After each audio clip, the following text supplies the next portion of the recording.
Earlier this year, I played through Dark Souls Remastered even though I could never get into the Souls games. I figured since I played through Bloodborne, I should give Dark Souls another chance. Long story short, I ended up loving my time with the game. I loved it so much that I wanted to play all Souls games. Dark Souls 2 was something that really interested me though, mostly because of its troubled development. From what I've seen online, people seem to either love it or hate it, which made me even more curious. But yeah, this is the third From Software game that I'm covering on my channel. It's going to be a little different than my Dark Souls Remastered video, mostly because diving into Dark Souls 2 felt more familiar, I guess. So I feel like going into detail about the same mechanics will feel redundant because it has the usual stuff. Enemies respawning, bonfires, Estus flasks, and souls. I'll be focusing more on my impressions about the game and my experience with it. Oh, and I'll be comparing Dark Souls 1 and 2 from time to time. With that said, let's get on with the video. The game begins with a grim yet gorgeous cutscene. The narration is a little ambiguous, but not as much as Dark Souls 1. Like, the narrator basically says, you'll lose everything and nothing has meaning. Even when you reach the great kingdom of Drangleic, you'll die over and over again because that's your fate. It's really bleak, but I thought it summarized the Dark Souls experience perfectly. After that, you wake up in this mysterious place called Things Betwixt. From there, you meet a bunch of strange old women talking about how you're one of the undead who found their way to that place. They explain that since you're cursed, you're going to become hollow, a being that takes people's souls.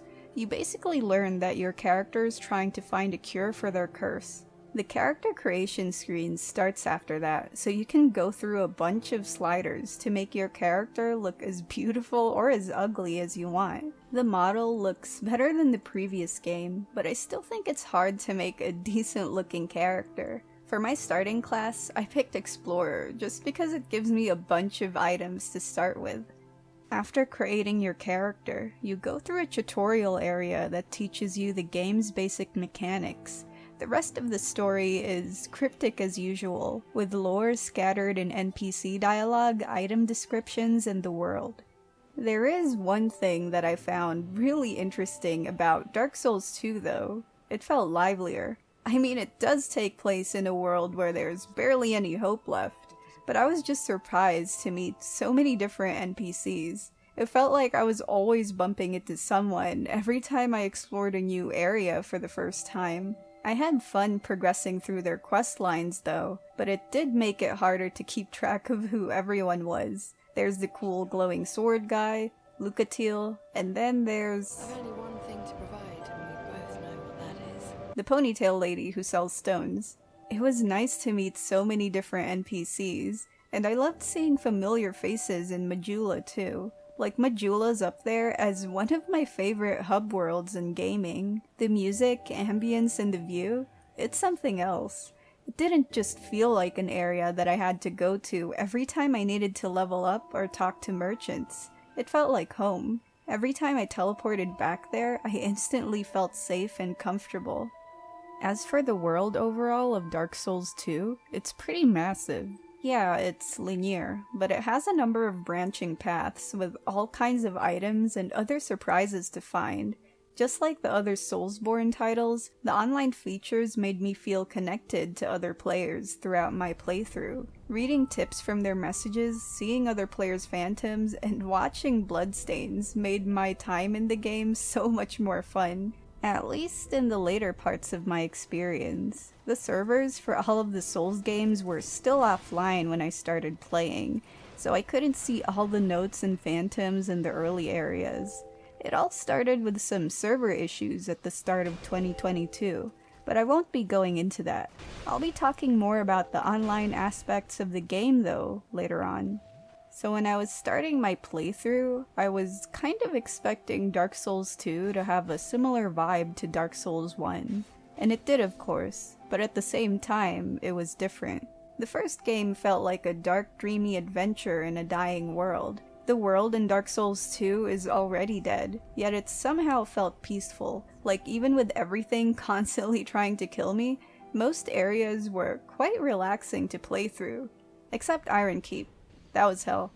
But unlike the interconnected areas in Dark Souls 1, the locations in Dark Souls 2 felt more like individual levels. Some connected to Majula, but the rest were all over the place. It was fine for me though, because every area was really fun to explore and very diverse when it comes to environments. I liked the convenience of being able to fast travel to other bonfires too. It made backtracking so much easier. Now the combat in Dark Souls 2 feels a little faster than Dark Souls 1, and it's just so much smoother. It still requires a methodical approach though, so I got punished a lot for trying to heal or get a few more hits on an enemy instead of being patient. Some enemies can be really fast in this game, so conserving stamina to survive their attacks is really important. For my playstyle, I actually felt confident enough to not rely on a shield this time. I practically spent my whole time with the previous game hiding behind one. I dual-wielded a one-handed sword early in the game and relied on light armor. Once I leveled up strength and dexterity, I went for big two-handed swords just because it felt great whenever I swung it around. But of course, I'll never fail to keep up with my Berserk aesthetic whenever I can. Yes, I'll never fail to mention Berserk in Souls games. But there were times when a boss or something could hit me faster than I could attack them. I would end up switching to my fast, trusty rapier for that, mostly because it was one of the only weapons that I upgraded. I didn't want to grind for materials to make other weapons stronger. This game had so many different types of weapons though. A lot of them had a similar moveset, so I was just going for the ones that looked cool with decent stats. I was only limited to weapons with high strength and dexterity because I didn't level up a lot of my other attributes. So yeah, I ignored magic in the game because of that. I gotta admit though, there were times when I would be in a boss fight or a room full of enemies and I would think, man, it would be so nice if I had a magic build right now. Maybe I'll try it out in Dark Souls 3. Putting aside the cool looking weapons, I gotta mention Dark Souls 2's armor. This game has so much drip. I swear, there were so many awesome and weird looking armor sets here.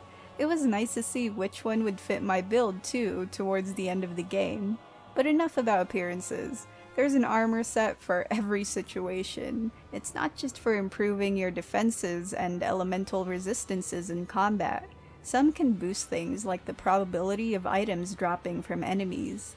I didn't find myself swapping through armor as much as Dark Souls 1 though, but I swapped through different rings throughout my playthrough. I think the rings I used the most were the ring that increases stamina recovery, and the other two rings that let enemies drop more souls and items. And of course, I had the ring of binding on from time to time, which cuts a small part of your maximum health. Why? Well, Dark Souls 2 decreases your health every time you die. Equipping the ring prevents that from happening, but at the cost of losing 25% of your maximum health. This only applies when you're hollow, but if you use a human effigy to turn into a human, then your health will go back to normal, at least until you die again. I struggled with this mechanic at the start of the game because it just felt like I was being punished right off the bat. It didn't help that the enemies were so much more faster and aggressive in Dark Souls 2 than in the first game, and the enemy placements were crazy. Like if I ran too far out into an area, I would have a bunch of them just chasing me. I could even be sprinting and rolling for my life, only for one enemy to catch up and stab me in the back. Oh, and don't get me started on when I'm drinking an Estus flask. The animation to do that was long enough for some enemies to catch up and slice away at my health. I'm just glad that many areas in this game had multiple bonfires, so I didn't feel too discouraged whenever I had to kill the same enemies all over again, or run past everything. I remember the first time I entered Iron Keep, and it felt like a knife kept popping out every time I thought I killed all of them. It didn't help that they ran fast, like even faster than I could outrun them. It was bad enough having to fight 2 NPC invaders at the start of the area. but then those nights just destroyed me. I ended up playing the game like a medieval FPS shooter using both my bow and crossbow. It took a while, but it was honest work. As annoying as some of the enemies were, I liked the variety. Sure, they were repetitive, but it wasn't as bad as I thought it was going to be. Or maybe I was just really enjoying the game too much. There were different kinds of bosses too, but not all of them were memorable. I felt like some of them had really basic movesets, which made them predictable. I wouldn't say it was boring. I think I felt more underwhelmed. Like, as soon as I beat them, I'm just like, what? That's it? The bosses that left an impression on me were the ones with unique attacks, and of course the ones that I died to a lot. I think I fought almost every boss in the base game by myself, and it's not just because of the servers being offline. I feel like I was just too busy sprinting for my life when there were a bunch of enemies placed in front of the fog wall, so I didn't really stop to look around for NPC summon signs. I also wanted to save my human effigies because I knew I was going to die a lot in some of the boss battles. But even when the servers came back online, I still couldn't find actual people to summon for some reason, at least in the base game. I encountered like 2 people in the DLCs at least. I don't know if there weren't many people playing at the time. One thing that did happen more often than I liked were invaders crashing into my game. Like, they were either insanely good or their health wouldn't go down, even though I've slashed them like 3 times. Seriously, I don't think I've beaten one. So anyway, I mentioned that I played the early parts of Dark Souls 2 offline. I think it totaled to like 10 hours of playtime. I ended up putting the game on hold, but it's not because of the whole server issue. I just wanted to cover other games on my channel before I made this one. I'm glad I did that because when I picked it up again at the end of October, the online features were back. It felt really good to see phantoms and other messages again, but there was one problem. I spent so much time playing offline that I ignored all the online features. Why bother remembering them when they don't work, right? It was kind of embarrassing when I literally spent 5 minutes trying to find an item that lets me write messages for other players. Now, the Covenants. There's quite a few of them in this game, and they reward you with all kinds of spells and items. I'm not into the PvP and PvE aspect of the game, though. Maybe because the invaders traumatized me. I went for Heirs of the Sun, which is a co-op covenant. I gotta keep Solaire's spirit alive after all. Sadly, I couldn't do any jolly cooperation. I don't know if it's the same issue I experienced with trying to summon help before boss fights, but it made me sad. I left my sign in front of a few bosses, but nothing ever happened. As always, before I give my final thoughts, I'll be talking a bit about my experience with the 3 DLCs, mostly about the bosses, because I thought my struggle with them would make for some good stories. I played through the DLCs by release order, so I'll be starting with Crown of the Sunken King. I was so ready to start this one, but what I didn't know was that it wasn't going to be a straightforward experience. I didn't have the Dragon Fang, an item required to open the gate that lets me access the DLC. I had to look that up and grab it from a completely different area. Once I got that out of the way, I could finally get into it. I had a great time with Crown of the Sunken King overall. It was a little challenging to go through at first because it felt kinda like a maze. There are little pathways and rooms that lead to different buildings, and then there's like pillars that you can raise or lower which lead to even more pathways. But I really liked how the place looked. It was like discovering an ancient underground civilization. I don't know if I missed anything, but I did my best to explore and pick up all the new items, even though I was practically at the end of my playthrough in the base game. The boss fights were pretty cool too. I liked Sin's fight in particular, but I'll admit that it took me way longer than it should have to find out why hitting him was constantly deteriorating my weapon's durability. Coming from Dark Souls 1's DLC, I was kinda expecting a cutscene throughout my time with it, so I was surprised when all I got was the crown even after I finished the whole thing. It was shorter than I expected too. I think I finished it in a couple of hours. Next is Crown of the Old King. Just like Crown of the Sunken King, I had to go find the item needed to open the gate to this. Anyway, I like this one more than the first DLC, until I reached Fume Night, but I'll get into that later.